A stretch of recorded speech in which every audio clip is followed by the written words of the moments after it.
Terima kasih pemirsa, masih bersama kami dalam Damai Indonesiaku. Kalau saya boleh sedikit review pertanyaan daripada Kakanda Nisa. Jadi Kanda gitu, jadi kayak gitu. Kakanda Nisa tadi sedikit bertanya bagaimana sikap kita, pembelaan diri kita ketika kita mendapat perundungan ataupun bullying fisik maupun verbal begitu ya Nisa ya. Silakan Ustadz Fatih Rishad. Adinda Nisa, ingat kamu tidak sendiri sayang. Ya. Mulai ini. Jadi begini, segala yang tidak kita pesan dari Tuhan, gak usah repot. Mohon maaf. Allah titipkan kepada seseorang yang kulitnya hitam, yang kulitnya sawo mateng, yang kulitnya sawo kecentet kebo, yang kulitnya putih dan sebagainya. Mereka mesen nggak tuh hidup begitu? Nggak mesen, Allah yang kasih. Muka orang begini, nasib orang begitu, bahasa orang begitu, rasnya terlahir dari suku manapun, Allah itu memberikan hak prerogatif kepada setiap manusia. Jangan jadi manusia sotoy. Orang kalau udah sotoy berarti hak Allah direbut sama dia. Nah ini nih. Sehingga hak-hak Adinda Nisa jadi nggak nyaman di kampus dan sebagainya. Manusia yang paling baik di sisi Allah, yang paling bertakwa. Bukan dia anak siapa, bukan dia cantik atau tidak. Manusia, Al-Hujurat mengatakan, wahai orang-orang yang beriman. Berarti kalau kita kagak ngerti nih ayat, iman kita tepok atau tepis. La yaskhara qaumum min qaumin asa ayyakunu khairam minhum. Manusia yang beriman, jangan saling ngejek, jangan saling jeleki, jangan saling membuli fisik atau verbal, sebab mereka itu yang kau zolimi bisa jadi lebih baik daripada yang bully, daripada kita. Jamaah yang saya muliakan, satu saat Nabi Allah Nuh alaihissalam, Nabi Nuh itu nama aslinya siapa Bu? Ada yang tahu nggak namanya? Kalau yang tahu nama asli Nabi Nuh, saya ajak umroh gratis, saya tunggu di Jeddah. Namanya Yashkur. Yashkur. Lagi ini Ustaz Sofyan, Guru Nda, lagi zikir bahasa kita nih. Ya. Datang seekor anjing yang buduk, dekil and kumel. Lagi zikir, terlintas dalam hati Nabi Yashkur. Ini anjing jelek amat, buduk amat.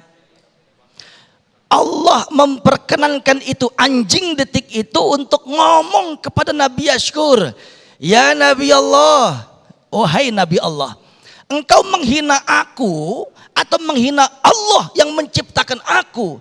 Kalau Allah memperkenankan aku untuk memilih, aku pun ingin menjadi manusia seperti Anda Tuan Nabi. Gak boleh begitu dong. Berhenti Nabi Yashkur nangis. Nangisnya bukan sesegukan, tapi niyahah. Meronta-ronta, nangis luar biasa. Niyahah dari kata Nuh. Orang sono bilang Noah. Orang kita bilang Nuh. Maka kata Nuh itu artinya nangis yang meronta-ronta. Apa sebabnya? Karena terlintas dalam hati menjelekkan makhluk Allah. Seekor anjing yang jelek, apalagi manusia yang sudah diciptakan Allah dengan sempurna.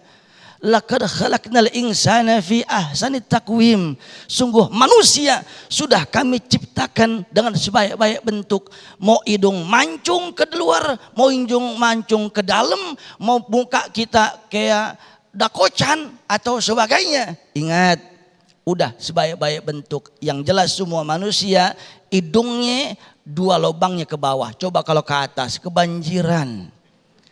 Sebaik-baik manusia bentuk Allah yang ciptakan. Jadi tidak boleh. Maka saran untuk Adinda Nisa, hidup ini indah.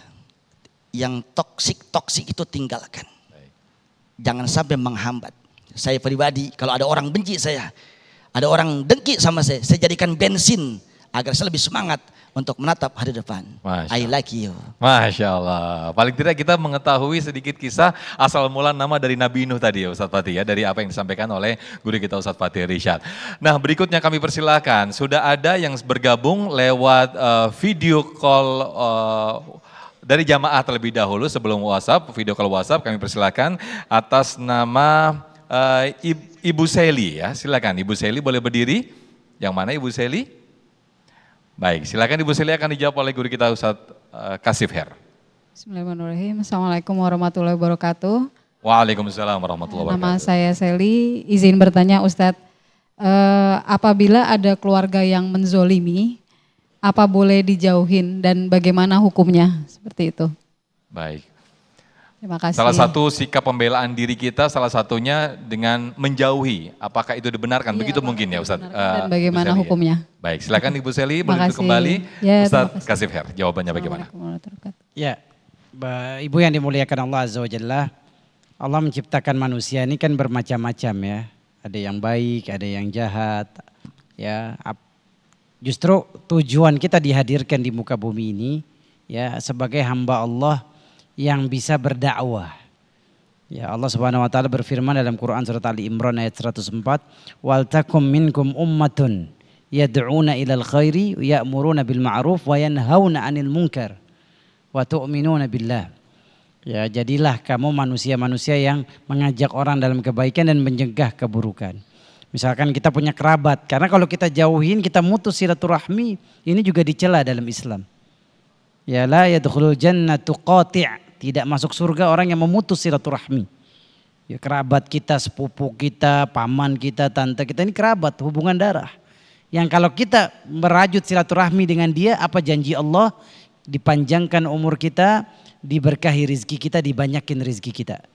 Ketika kita kalau jauhin dia, takut kita nggak berkah hidup ini. Justru ketika dia akhlaknya nggak baik, kita ajak ke kajian, suruh nonton Damai Indonesiaku, betul? Gitu, suruh nonton kajian ya, tausiah untuk merubah dia. Justru ibu jadikan ini sebagai ujian untuk menambah amal ibadah kita. Ibu bawain hadiah. Orang bu, masya Allah, ya hati manusia ini terbuat dari daging bukan batu. Kalau ditetesin kebaikan setetes demi setetes, dia akan lembut, luluh. Yang tadinya benci jadi cinta.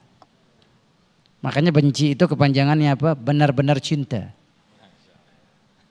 Jadi insya Allah ya ibu, kalau saran saya begitu. Tapi kalau memang akhlaknya sudah dinasehatin, diceramahin, diberbuat baik, masih begitu juga, ibu boleh penjaga jarak. Baik. Ya distance, jaga jarak sama orang tersebut. Tapi saran saya sih yang namanya kehubungan kerabat sejelek apapun dia, kita doakan. Semoga Allah berikan hidayah dan taufik. Baik, terima kasih Ustadz Kasif. Ustadz Fatih, mungkin ada nggak sih kisah ataupun suatu kondisi ketika Nabi Muhammad SAW kan mewajibkan untuk membela diri ketika kita dizolimi. Namun ada tidak kondisi Rasulullah justru beliau tidak membela diri tapi mendiamkan. Dijawab nanti sambil kita jawab pertanyaan-pertanyaan yang sudah masuk lewat Instagram. Tetaplah bersama kami dalam Damai Indonesiaku.